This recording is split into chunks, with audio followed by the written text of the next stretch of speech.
Welcome to the Church of Thomas. My name is Angela Eliza and I'm a minister for the Church of Thomas.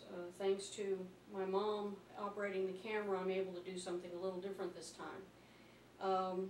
I felt like I needed to be standing up because this is a sermon that is a little bit more intense than some of the other ones that I've done. This is the painting that I have made a long time ago of Jesus, the ultimate sword of God. In the Church of Thomas, ministers are considered swords of God also. As that representative of God, I am saying this is a sword moment. This is the sermon. It's called Priests Above the Law, Sermon 22408.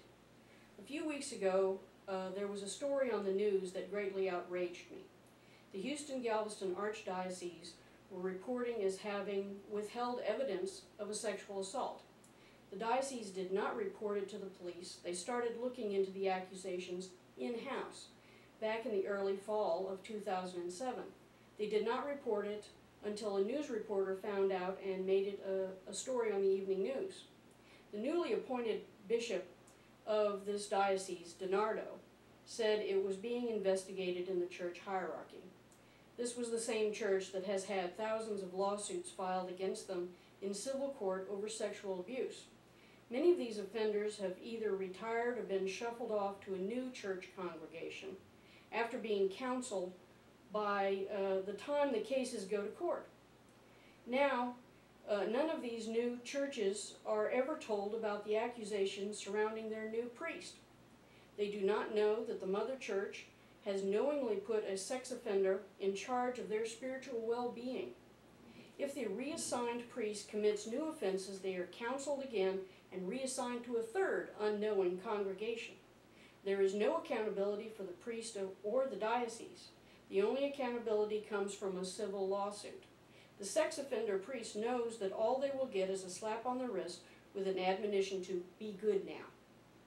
The bishops, as well as the entire chain of command ending with the Pope, become accessories after the fact in harboring these predators.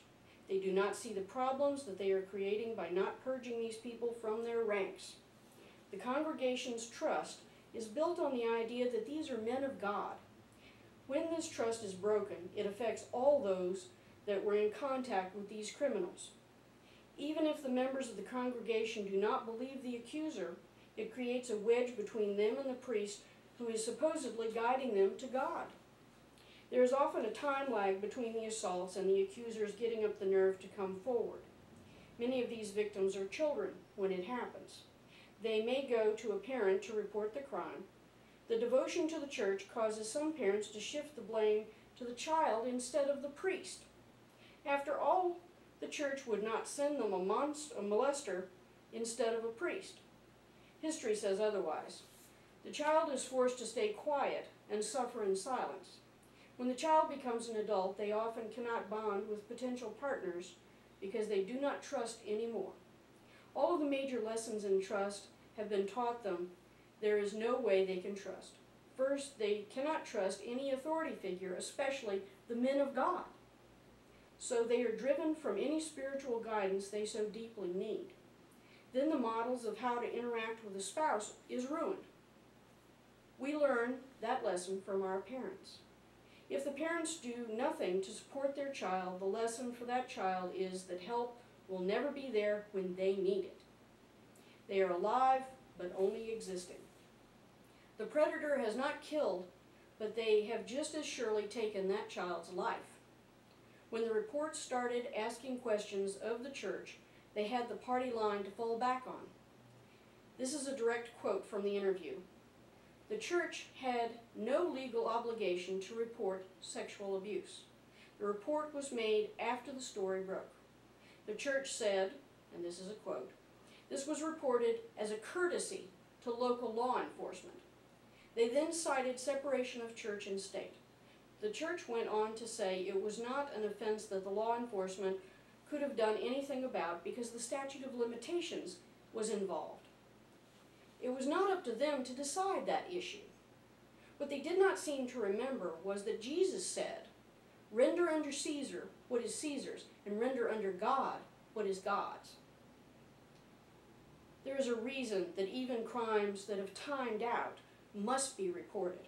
If the new congregation wants to know about the priest's past behavior, this will be in public knowledge, if it was reported. If they have committed crimes in their new church, they can show a pattern of predatory behavior. The law of the land says, report crimes. Let the law enforcement agencies investigate the crime.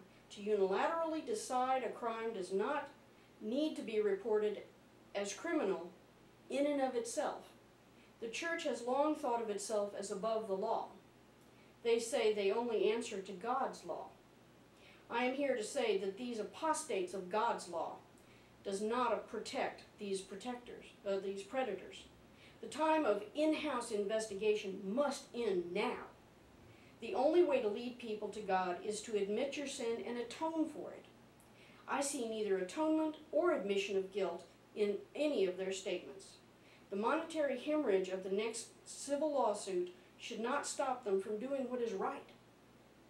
God demands that if you claim to speak for God, you must be held to a higher standard. Strange how when these crimes happen in a Protestant church, it usually is front page news immediately. They do not seem to have the cover-up of crimes down to a fine art, the way the Catholic Church has developed it. Of course, they have had 2,000 years to develop it. In many cases, secular law and God's law coincides. In the case of these crimes, it is the same law. Protecting your flock should be a priest or minister's primary concern. These criminals have to be held accountable. By taking the side of these predators, you make yourself a criminal in God's eyes. If you seek to forgive them, that's great. When you shield them with secrecy, you do your church a great disservice. You drive people from God?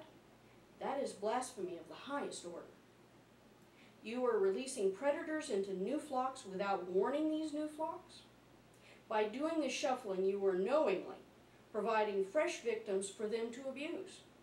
You are not above the law. Jesus never said, protect your leaders above your flock. If your congregations that look to the church for guidance cannot believe you are looking after their best interests, you will continue your downward spiral as a church that claims to speak for God. Someday you will look up from your secret planning to find you have no flock. May God have mercy on your souls, because you are in grave danger of falling into the abyss. I call on you now to turn from following Satan's brood, for everyone's sake, not just your own. You are not above the law, whether it is secular or God's. You stand condemned of both.